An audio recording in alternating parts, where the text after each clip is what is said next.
Vi, quando você comentou do Rafa e você trouxe o currículo dele, a gente falando de jovens talentos e tudo mais, realmente a gente não traz qualquer convidado aqui no Benite em Quadro, isso é um fato. O Vitor, assim, capricha em quem vai sentar aqui com a gente, mesmo que de forma remota.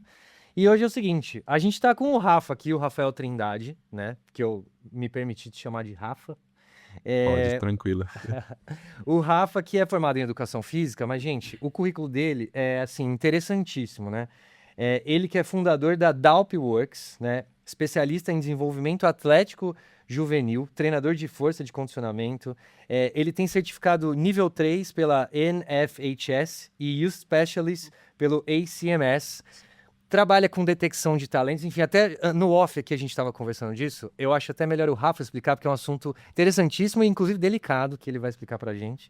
Mas, Rafa, antes da gente entrar nos assuntos sobre tudo isso que eu comentei aqui nessa introdução, eu queria que você comentasse um pouquinho sobre, cara, como que você foi parar nessa carreira, né? Formado em educação física e essa questão de trabalhar com jovens, trabalhar com essas categorias de base, vamos dizer assim, enfim, como que você foi parar nessa, cara?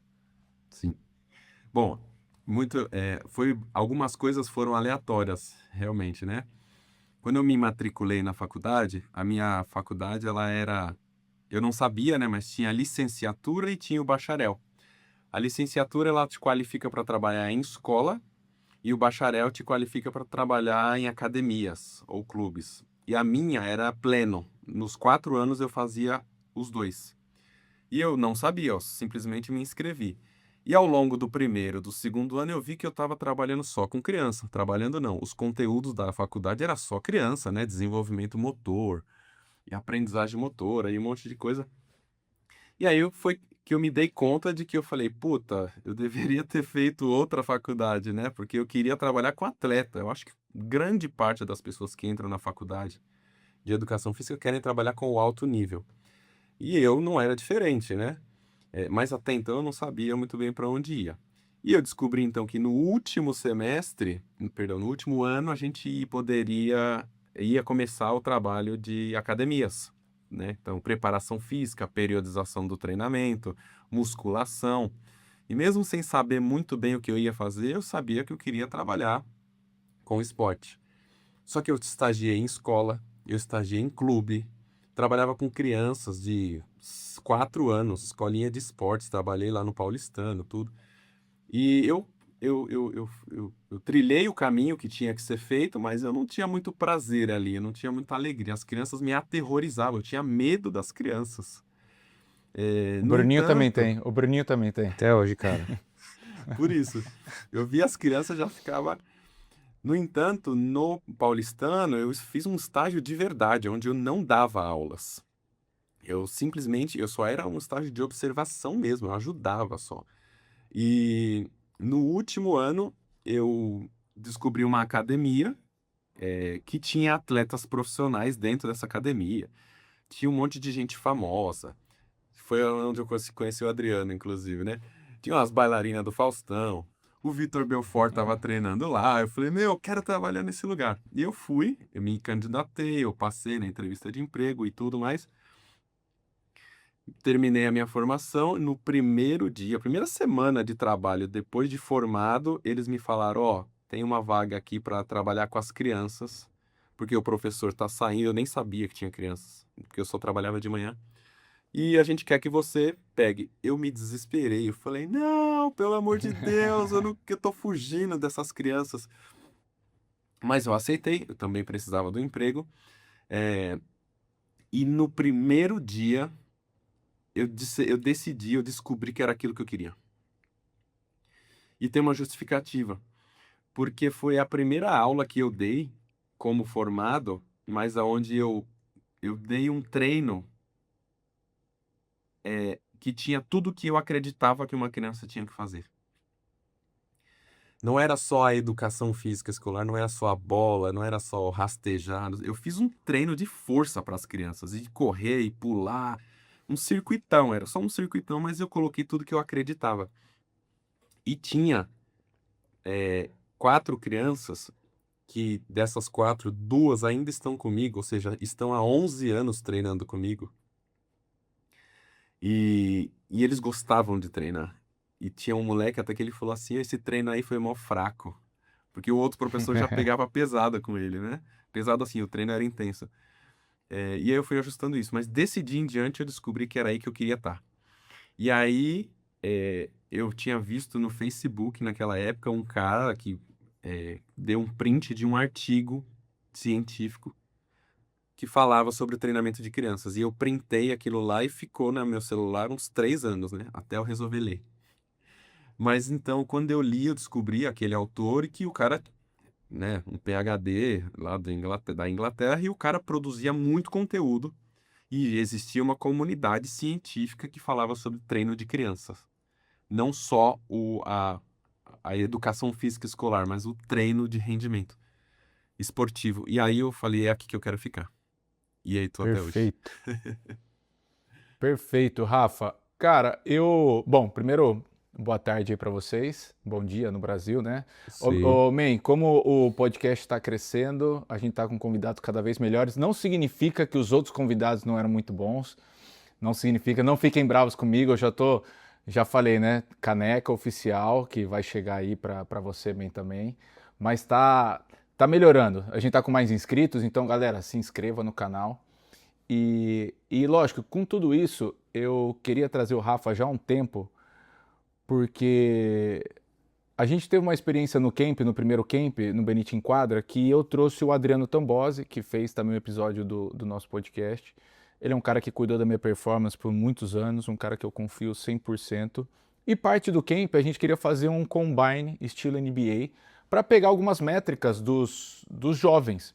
E o Adriano falou para mim, Vi, cara, tem o Rafa, que ele cuida muito de jovens atletas, de fazer essas métricas, entender quais são os processos para esses atletas se transformarem para esses jovens se transformarem em atletas, a diferenciação do talento com a maturação. E ele começou a me falar essas coisas que eu não entendia completamente. Então o Rafa veio para o camp, eu conheci ele lá, e a gente foi jantar depois do primeiro dia, para bater um pouco papo e tal, e o Rafa começou a me falar dessa história de maturação dos jovens.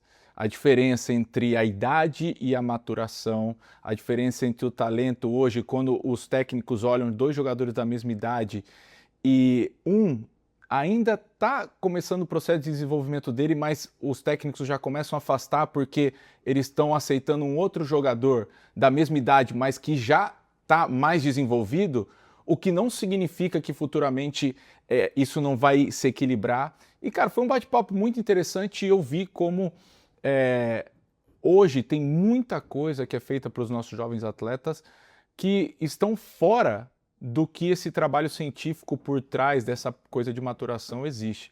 Então, assim, Rafa, obrigado por estar aqui para começar a aclarar esses tópicos, mas eu queria que você entrasse principalmente nisso. Talento versus maturação, como a gente confunde um atleta, às vezes 2 atletas da mesma idade, em que um ainda não está fisicamente desenvolvido e a gente acaba afastando. Fala um pouco sobre esses 2 temas, principalmente. Boa. Então, vou começar pelo que eu mais gosto, que eu acho que vem primeiro na ordem correta, né, dos fatos, que é a maturação. Então, basicamente, a maturação, ela é um processo de amadurecimento, de evolução do indivíduo, do ser, e que ele é individual. Ele pode acontecer em determinado momento para um ou para outro, dentro de uma janela, obviamente, né? Na pré-adolescência, adolescência. Então, ou seja, se pode ser diferente para mim, se pode ser em um determinado momento para mim, pode ser em outro momento para você. Mesmo que a gente tenha ali uma margem de idade muito próxima. Vitor, você tem 36 também, né? 36, cara. 36, eu também. E você, eu deixei Bruno? a barba, parece mais, mas pô, eu podia ter menos. Eu tenho 35, Rafa. Então, ó, a gente tem aí quase que a mesma idade, idade, né? é. Então, um ano de diferença. Nós poderíamos estar aqui em estágios maturacionais completamente diferentes. Visualmente aqui, o Vitor tem barba, né? E o Bruninho é menos desenvolvido assim, mentalmente, não tem problema eu tô isso. embaixo. Eu tô por Então, último, mas tudo talvez bem. No físico eu tô comeu melhor. menos. Então, essas diferenças, elas acontecem para todo mundo e dentro do esporte elas se sobressaem muito mais. Então, por exemplo, dentro de uma única categoria, porque o nosso modelo de agrupamento de jovens é baseado no ano de nascimento. Então, todos nós aqui, 8, 9, 90, vamos jogar juntos na mesma categoria. No entanto, a gente pode ter eu que sou mais pesado do que vocês e sou mais musculoso. O Vitor, ele é um pouco mais alto e ele tem mais aptidão para o jogo. O Bruno talvez tenha ali ele não está crescendo tanto. E nós três vamos disputar espaço e jogar o mesmo esporte. E quem é que vai se sair melhor?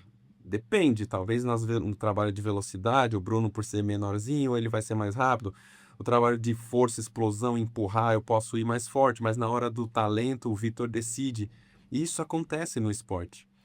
No entanto, essas diferenças, elas fazem com que eu desenvolva só uma coisa, e geralmente os meus pontos fortes, e que o Bruno só os pontos fortes dele, e aí a gente vai gerando gaps. Então vamos comparar duas pessoas só. Dois indivíduos da mesma idade, que é o que acontece, tá? Um menino, ele tem a maturação precoce de 13 anos, ele tem 13 anos de idade e ele tem uma maturação precoce. Então, biologicamente, ele já tá virando um garoto de 15. Já vai ter mais pelo corporal, puberdade, hormônio, mais força, mais explosão. E tem o outro de 13 que é menorzinho, magrinho, tudo mais. Fisicamente, quem vai ganhar os embates? A gente já sabe. O grandão, que é precoce. E ele vai se apoiar muito nas vantagens que ele tem. Então, ele vai tentar levar o jogo sempre para o lado físico. No entanto, o outro, ele vai perder no físico. Então, ele vai se apoiar, às vezes, na habilidade técnica. O que é melhor, o físico ou o técnico? Não tem melhor. Né? Vai ter momentos do jogo. O ideal é que os dois desenvolvessem tudo. Então, isso faz com que um se apoie só em uma perna e o outro só na outra. E na captação de atletas, existe uma tendência de que os olheiros, os captadores, eles captem geralmente aquele que tem mais vantagem física. Porque fala, não, depois a gente forma esse atleta aí. Então, essa diferença é muito importante a gente identificar quem está em cada momento, né? Então, tem um mais pequenininho que ainda não maturou, ele tem as necessidades dele de treinamento e de desenvolvimento. Ele precisa também desenvolver a força junto com a técnica. E o outro grandão fortão, ele tem lá as vantagens dele, mas ele também precisa cobrir o outro lado. Então, quando a gente fala de maturação, é saber que dois indivíduos, eles podem, apesar da mesma idade, ter momentos diferentes. E aí a gente linka com o biobanding, que é um modelo de agrupamento que já existe há algum tempo, já na Inglaterra ele já acontece, ele já está dentro da Premier League, nas categorias de base, que é onde eles agrupam os atletas pelo status maturacional e não pela idade. Então eles fazem os agrupamentos e tem campeonatos, né? São internos, né? Mas vamos imaginar, a gente pega todos os meninos que têm a maturação de 60% a 70% do máximo de crescimento, do potencial dele, e agrupa. Todos os de 80, os de 90 e todos que têm mais de 90. Isso gera um equilíbrio. A gente consegue dar oportunidade para que todos se desenvolvam.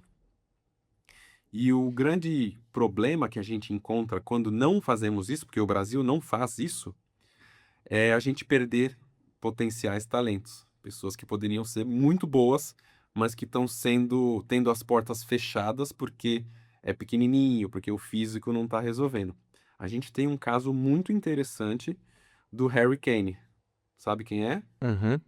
O cara jogou a semifinal agora da Champions League. É o artilheiro do ano, o cara já foi artilheiro da Premier League várias vezes, o cara é o 9 da seleção da Inglaterra. Se eu não me engano, eu fiz um post dele, jogador em atividade, ele é o terceiro maior goleador do momento, ele está atrás do Messi e do Cristiano. Ele tem quase 800 gols. Esse cara tinha uma maturação tardia. Ele nasceu em 1993, ele tinha uma maturação tardia. Ele foi cotado para ser dispensado 3 vezes da base, porque ele era atrasado. Acontece muito, né? E é uma coisa que a gente vê acontecer muito, não é, Rafa?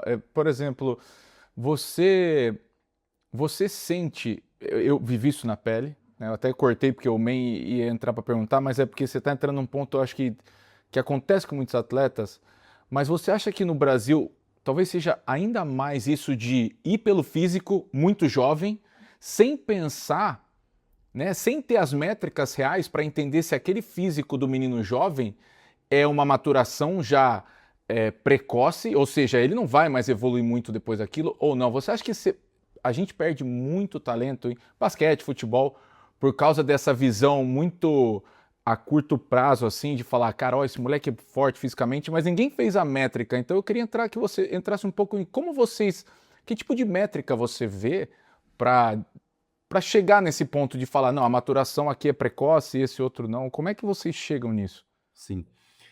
Existe os exames, né? A gente mede pela radiografia do punho. Então, a gente vê quando que vai fechar as epífises ósseas. Então, a mão, né? São vários ossinhos pequenininhos que tem aqui. E eles são molinhos quando a gente nasce, né? Por isso que a gente fala que o bebê é todo molinho, dobra tudo, porque esse osso é tudo cartilagem, que é mole. À medida que a gente vai amadurecendo, esse osso, ele vai calcificando. Então, ele vai ficando mais denso e esses espacinhos aqui, eles vão fechando. Se você pegar uma radiografia de criança, que é Uhum. um dos pontos que a gente usa. E a partir daqui, a gente identifica qual é a idade óssea dessa criança. A idade óssea, ela mostra qual é a prontidão que esse jovem tem para treinar. Treinar no sentido de preparação física, receber estímulos convencionais. Então ele olha quanto tempo falta para esse jovem para esse osso e esse jovem se tornarem adultos, para que eu possa trabalhar com ele e desenvolver como adulto. Porque o que a gente vê, o grande erro que a gente vê é treino de adulto em criança. Tem uma frase que a gente fala muito: crianças não são adultos em miniaturas. Porque quem desconhece fala, bom, se um adulto faz um volume X de treino, eu corto esse X no meio, passo para uma criança e vou acertar. E não é. Obviamente não é assim. A criança tem o seu próprio tipo de adaptação, que geralmente antes da puberdade é a adaptação neural. Toda aprendizagem vem do sistema nervoso, porque não tem adaptação estrutural, porque não tem hormônio. Uhum. Então, a gente erra, sim, e muito. O nível de atletas que a gente perde é altíssimo. Tem um dado muito importante, na NFL, eles gastam bilhões de dólares por ano para detectar um talento de 22 anos, Caramba. certo? Que é os caras que vão lá no Combine, já estão Sim, universitários. sim, sim. E a gente aqui no Brasil tá querendo detectar um talento dentro da escolinha de futebol com 8 anos. Os caras da NFL estão errando, não errando, né? Que a margem de acerto Uhum. é baixa. E a gente aqui no Brasil quer resolver dentro da escolinha, do camp, e detectar o próximo talento. Então, assim, tá tudo errado, né? Tem Sim. muita coisa errada. Aí eu gosto, tá tudo errado, é isso que eu gosto, velho. Tem Ô, um... diga lá, diga lá. Só para fechar, eu tinha um professor na faculdade que ele trabalhava com futebol de alto nível e ele falava assim: no Brasil a gente detecta talento da seguinte forma: o cara vem treinar e você passa um treinão pesado para ele e mata o moleque. Se ele voltar no dia seguinte, você dá outro mais pesado ainda. Ah. Se ele voltar no terceiro Beleza, dia, você dá valeu. outro mais pesado ainda. Se ele Obrigado. quebrar, é porque ele não era para ser atleta. E se ele continuar voltando, esse moleque tem alguma coisa, então vamos olhar diferente para ele. É. E Rafa, até falando disso, até em off a gente estava conversando, né? Tava olhando ali suas especializações, até, enfim, te adicionei no LinkedIn, depois me aceita lá, tava dando uma Obrigado. olhada, já aproveitando a brecha pro cara não deixar de me aceitar, né? Mas enfim, a gente tava conversando em off, inclusive, sobre uma das suas especializações, que era de detecção de talento, né? Que até você falou que é um pouco complexo falar detecção de talento em si. É, Juntando, eu queria que você contasse um pouquinho dessa sua especialização e também entender o seguinte, pelo que você está contando, dessa comparação de como é no Brasil, que está tudo errado, e como é fora, Em algum momento isso já funcionou? Porque não é que também a gente não teve... A gente tem atletas muito ilustres aqui no Brasil para futebol, para automobilismo, para diferentes esportes, enfim, para basquete.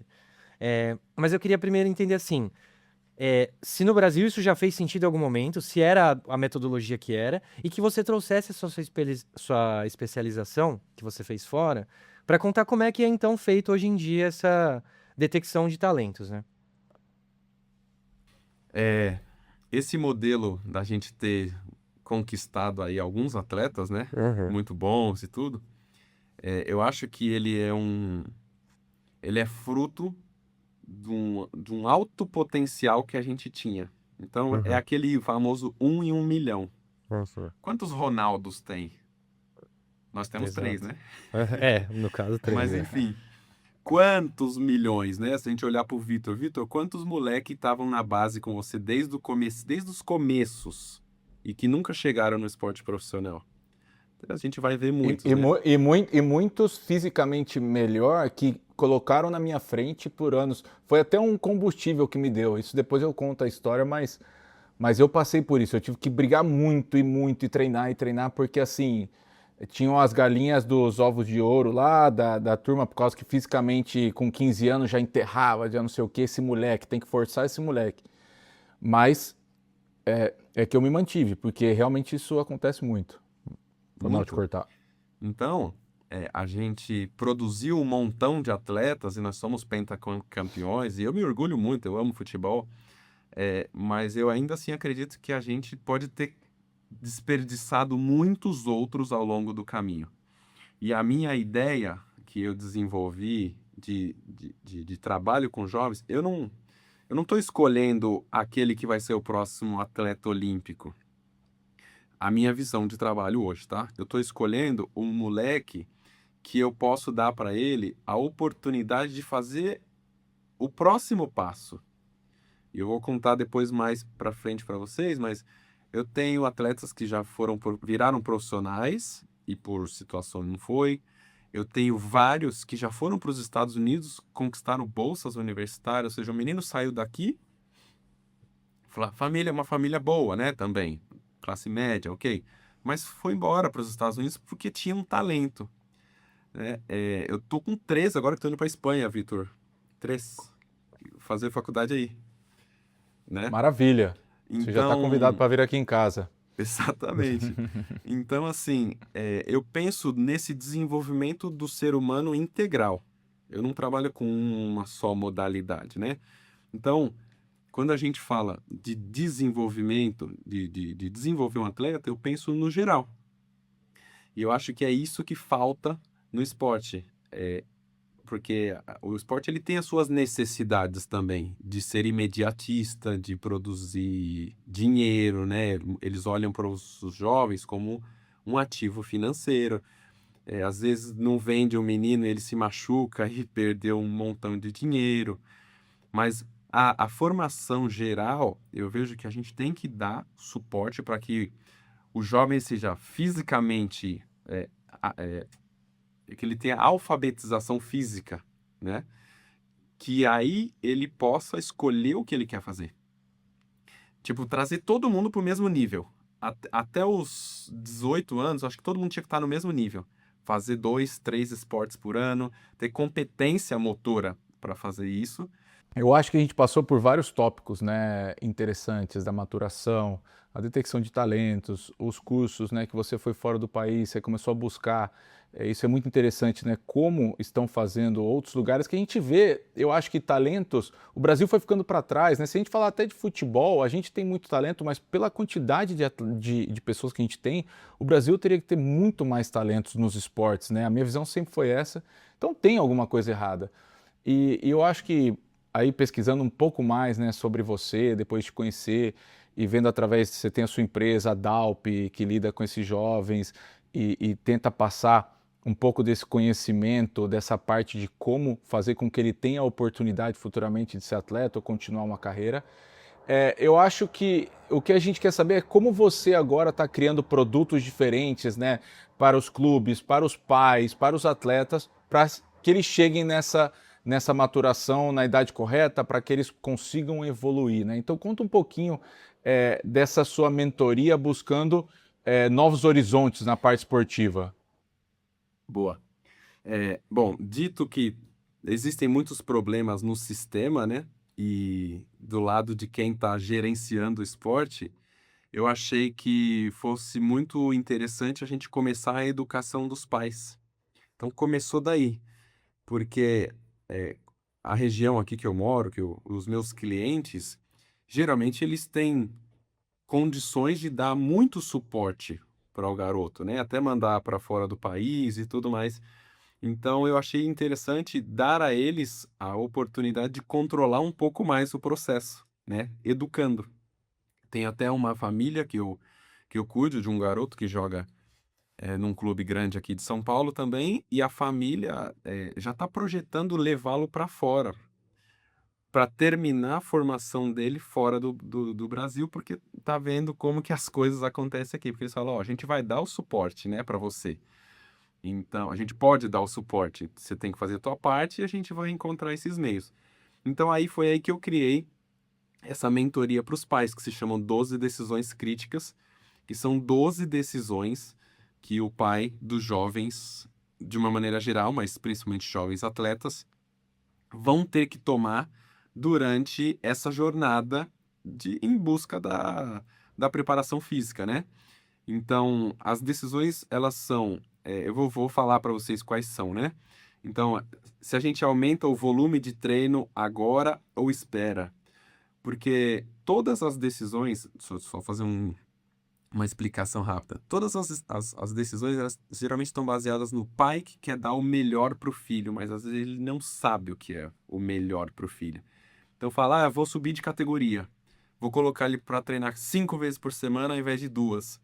E nem todas essas decisões são as melhores. Então, uma das decisões é essa. Aumentar o volume de treino agora ou depois, né? Que é quando surge aquela pressão. Não. Segunda decisão, a gente deve especializar ele num único esporte agora ou a gente deveria manter uma variabilidade de 2, 3 esportes, que inclusive a Organização Mundial da Saúde, as diretrizes de exercício pediátrico, sugere que o jovem faça 3 esportes num período de 12 meses. E aí eu criei uma historinha, né? Que desses 3 esportes é o seguinte. Primeiro, aquele que é inegociável pela família. Então, a gente quer que você faça natação, porque a gente tem piscina em casa. Porque a gente vai sempre para a praia, porque é uma questão de sobrevivência. O segundo esporte é o favorito dessa criança. E o terceiro pode ser a modinha, né? Tá todo mundo indo no beach tênis. Os meus amigos estão indo fazer judô, eu vou também.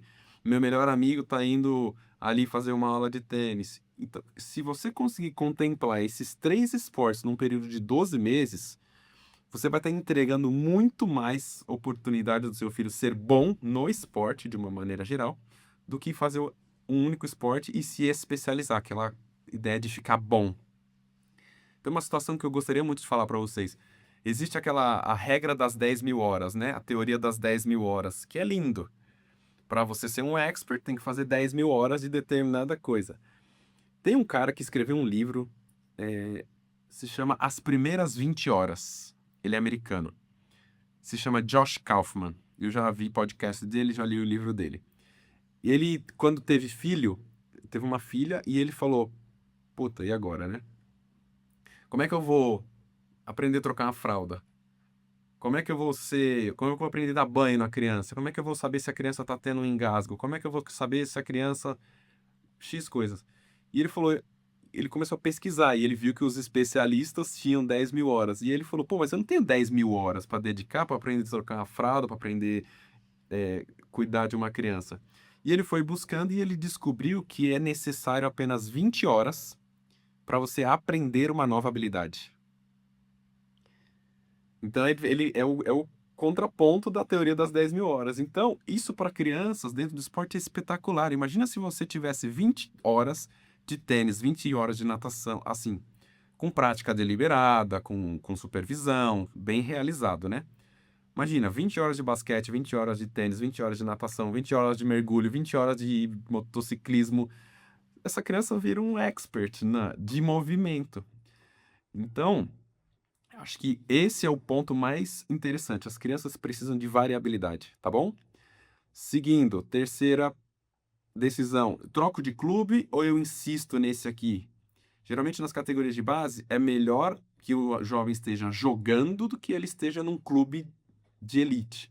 Eu tenho um jovem que jogava muito no no Flamengo de Guarulhos, foi contratado pelo Palmeiras e não jogava, porque só tinha craque lá. Então, é melhor que ele fique num lugar, nas categorias de base, né? É melhor que ele tenha tempo de jogo, que ele jogue, do que ele fique no banco. Próxima decisão, subir de categoria ou permanecer. Geralmente, os pais sofrem essa pressão, principalmente para os atletas mais velhos, né? Os pais, eles têm uma participação importantíssima, né? Então, jamais eles vão poder tomar decisões dentro da instituição, dentro do clube, né? Isso não.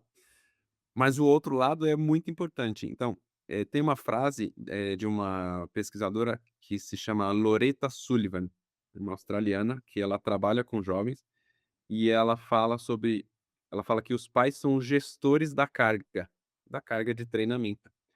Então, os pais eles vão tomar as decisões sobre tudo que vai acontecer fora do clube. Então, dentro do clube, o que que acontece?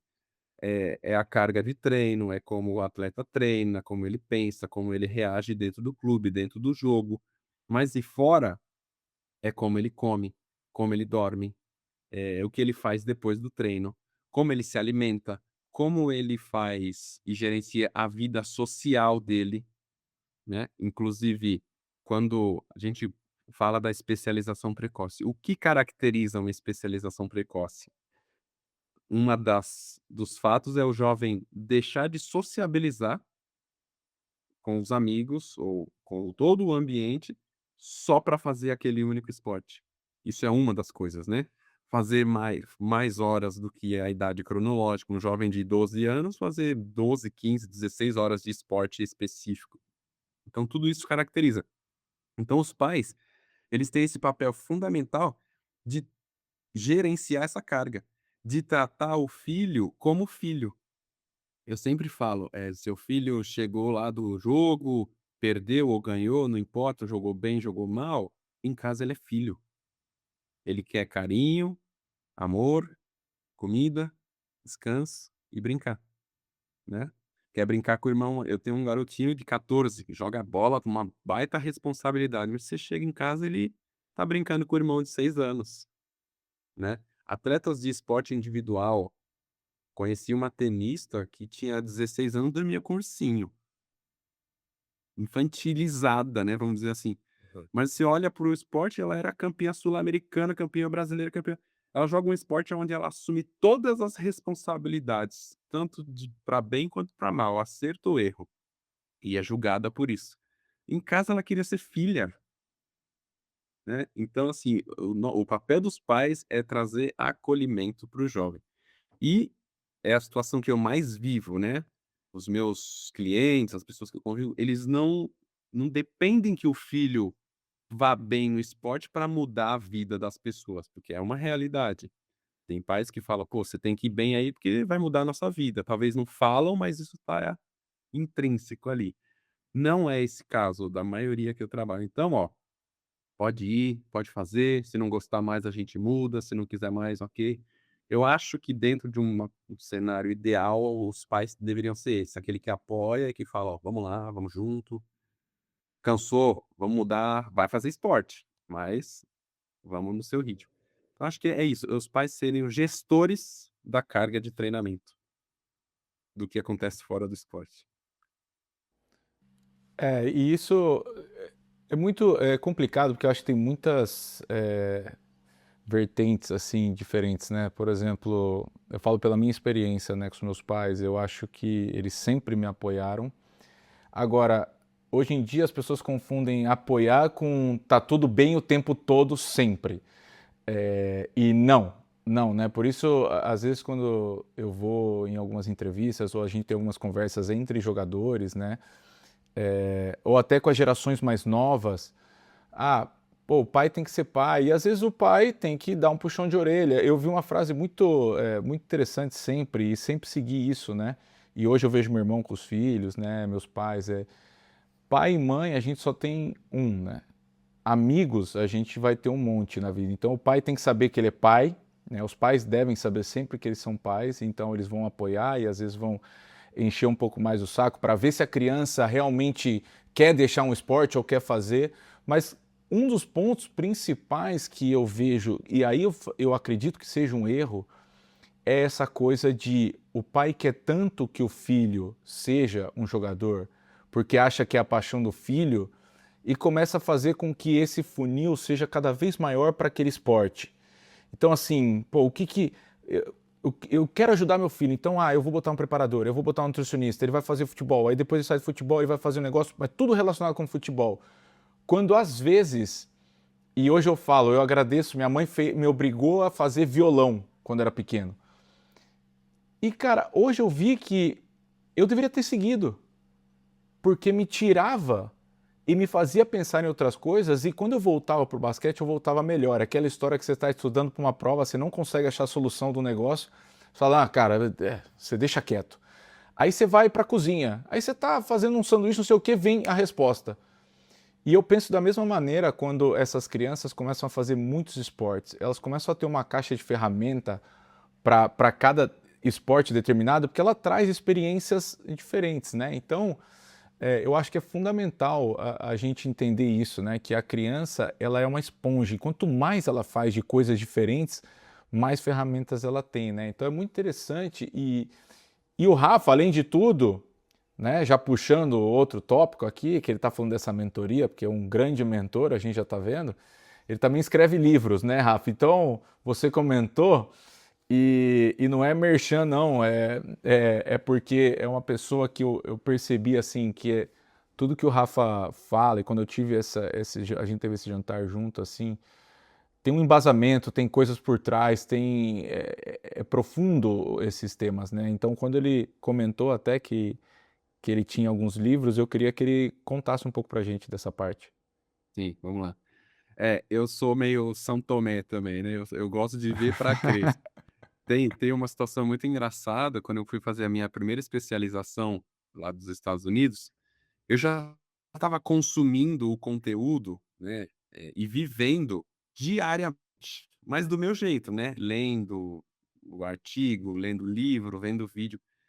E aí tinha uma mulher lá que era a treinadora e ela que conduziu, né, 4 dias da imersão, e eu saí de lá e falei: "Nossa", porque foi a contextualização de tudo que eu já estava vendo. Ela me provou que aquilo ali funcionava na prática, né. Então eu tenho esse pezinho aí de que eu sempre busquei, validar as coisas, né. E aí, falando dos livros, a minha trajetória eu digo que ela foi meteórica, né.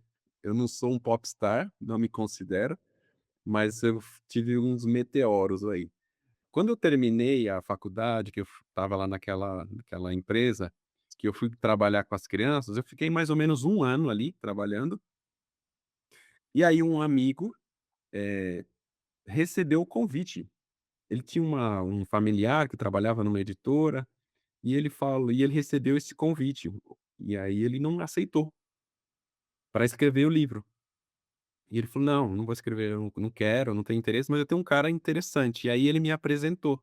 Falou: "Ó, Rafa, tem esse projeto aqui, é de muita responsabilidade, queria saber se você quer". Eu aceitei na hora, eu não sabia nem o que era, nem quanto era que eu ia ter que trabalhar.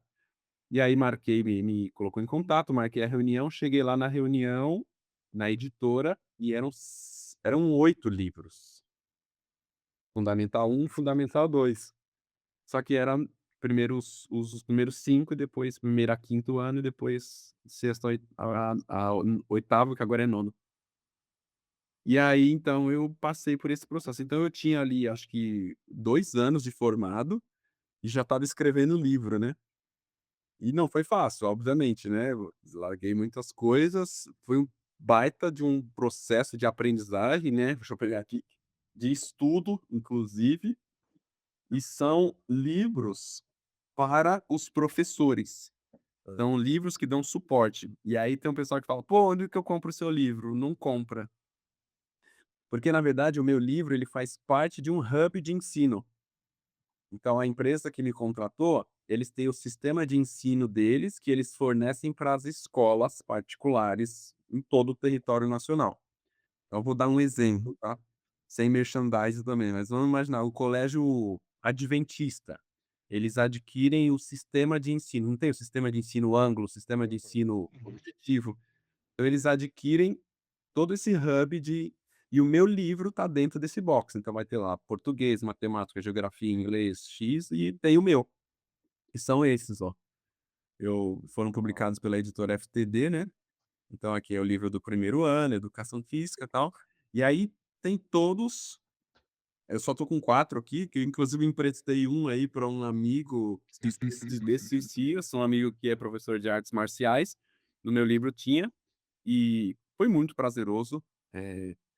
Eu não sabia, né, até então, mas existem as leis que regem o ensino no Brasil. Eu falei lá, é bagunçado. Não, tem muita coisa que funciona muito bem no Brasil. Então, existem as leis, que é da BNCC, da Base Nacional Comum Curricular, e ela determina o que deve ter dentro das escolas, como ensino. Então, por exemplo, tinha lá Jogos da Cultura Popular Indígena para o segundo ano, então isso tinha que ter. Aí eu tinha que ir lá buscar, pesquisar o que acontece e tal, e contextualizar e trazer para o livro. Esportes de marca. Na época eu não sabia nem o que era.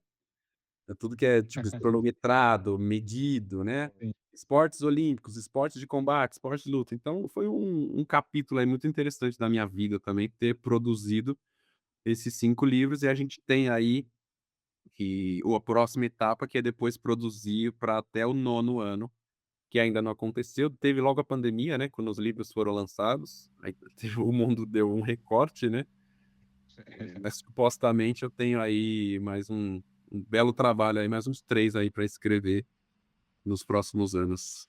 E foi Rafa o não capítulo. para, hein, Rafa? Não para. O cara é acadêmico, gosta de estudar. Estudar. Ó, então é o que a gente estava comentando, né? Realmente mais uma figura ilustre aqui no Benite Enquadra, um cara preparadíssimo e para os jovens atletas, os pais de jovens atletas também que acompanham aqui o Benite Enquadra. Aqui na descrição desse episódio e também nos cortes, caso você tenha chegado por eles, vai ter aqui como encontrar o trabalho do Rafael nas redes sociais, tá? A gente vai deixar tudo aqui. E, Rafa, infelizmente, estamos chegando ao final aí do nosso episódio do Benite Enquadra. Queria agradecer mais uma vez seu tempo com a gente, para bater esse papo, para trazer um pouco mais do seu trabalho. Obrigado mesmo por ter topado participar do Benite Enquadra. Imagina, eu que agradeço. É muita honra. É um tema que eu amo, que eu gosto muito de falar, né? Uhum. E no último ano eu refleti bastante sobre o que eu realmente queria fazer, né? Mergulhar mesmo nesse mundo e desmistificando, né? Todo mundo quer quer trabalhar com alto nível. E eu não escolhi trabalhar com alto nível, mas eu quero um trabalho de altíssimo nível nos primeiros anos de formação, que é os anos de ouro, né? Porque se a gente fizer bem os primeiros anos de formação de um atleta, de um jovem, né? Até os 16, 17 anos, ele vai ter muito mais condição para que, se ele optar e tiver também os astros se alinharem, para ele ser um atleta de elite, que assim seja, né? Eu ainda não tive nenhum ainda super atleta, mas quem sabe aí mais para frente apareça. Se não aparecer, eu estou feliz com os meus atletas do dia a dia, os universitários e todos que eu tenho conseguido ajudar aí ao longo desses anos. Fantástico, Rafa. Rafa, obrigado por ter participado. É o que você falou, até porque o esporte de alto nível, ele para chegar lá, ele precisa de pessoas como você, desse tipo de trabalho. Eu acho que o Brasil precisa desse trabalho sendo colocado nos clubes, que os pais entendam, porque as crianças não sabem, né, o que precisa ser feito. E os pais que têm mais informação, estão buscando mais informação, de irem até pessoas como você e conseguir fazer um trabalho melhor do que hoje é feito nas categorias de base do Brasil, eu tenho certeza que você fala que não trabalha com alto nível, mas você é a base para que o alto nível seja como ele deve ser. Então, assim, Obrigado. Hoje o bate-papo é curto porque a gente não está em loco. Eu sempre falo para meus convidados que a gente vai fazer tudo isso em estúdio. E exatamente. E fazer um workshop legal. Mas foi um prazerzão, cara. Obrigado. E vamos que vamos, man. É isso. E Vi, só lembrando então que Benite Enquadra Camp tá chegando, né? 16, 17 e 18 de julho em Campinas, Clube Regata. As inscrições a gente já pode fazer no site. As vagas são limitadas, infelizmente, porque a gente não tem 8 quadras. Quem sabe um dia, quando o alto nível no Brasil tiver como deve estar. Mas vai ser muito legal. Eu espero a galera lá, porque o primeiro já foi top, o segundo vai ser melhor ainda. Perfeito. Dia 16 é meu aniversário, hein? Olha lá. Escolhi bem. Exatamente. Então, ó, se você quer se inscrever no Camp Benite Enquadra, também está aqui na descrição desse vídeo. Rafa, obrigado mais uma vez por ter participado com a gente. Vi, obrigado por ter aparecido aí da Espanha, hoje um pouco mais cedo para você, sei que isso facilita. E a gente se vê no próximo, aqui no nosso canal do YouTube. Não esquece de se inscrever, ativar as notificações. Deixe seu comentário aqui, fala se você está gostando e quem você quer ver aqui no Benite Enquadra, beleza? Gente, obrigado e até a próxima.